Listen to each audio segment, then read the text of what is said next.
సిమ్లా ఉత్తర భారతదేశంలోని హిమాచల్ ప్రదేశ్ రాష్ట్రానికి రాజధాని. 1864లో బ్రిటిష్ ఇండియా వేసవి రాజధానిగా సిమ్లా ప్రకటించబడింది.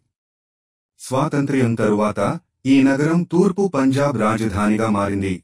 తరువాత హిమాచల్ ప్రదేశ్ రాజధాని నగరంగా చేయబడింది. రాష్ట్ర ప్రధాన వాణిజ్య, సాంస్కృతిక మరియు విద్యా కేంద్రం. 1903 కల్కా మరియు సిమ్లా మధ్య రైలు మార్గాన్ని నిర్మించారు. కొండలు, సుందరమైన పట్టణం సిమ్లాలో ఎన్నో చూడదగినవి ఉన్నాయి.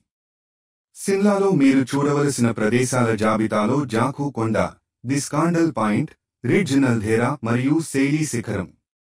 సిమ్లాలోని అత్యంత ప్రసిద్ధ వంటలలో ఒకటి మద్రా. ఈ సాంప్రదాయ హిమాచలీ డిష్లో నానబెట్టిన మరియు ఉడికించిన చిక్పీస్లో పెరుగుతో చేసిన క్రీము, గ్రేవీ మరియు సుగంధ ద్రవ్యాల కలగలుపు ఉంటాయి. సిమ్లాకు టాక్సీ, లోకల్ బస్సు లేదా టాయ్ ట్రైన్లో ప్రయాణించవచ్చు. సిమ్లా రోడ్డు ద్వారా కూడా సులభంగా చేరుకోవచ్చు. చండీగఢ్ సిమ్లా హైవే మంచి మార్గం. చండీగఢ్ నుండి ఇక్కడికి చేరుకోవడానికి కేవలం 3.5 గంటల సమయం పడుతుంది. చండీగఢ్ సిమ్లా నుండి 113 కిలోమీటర్లు దూరంలో విమానాశ్రయం ఉంది.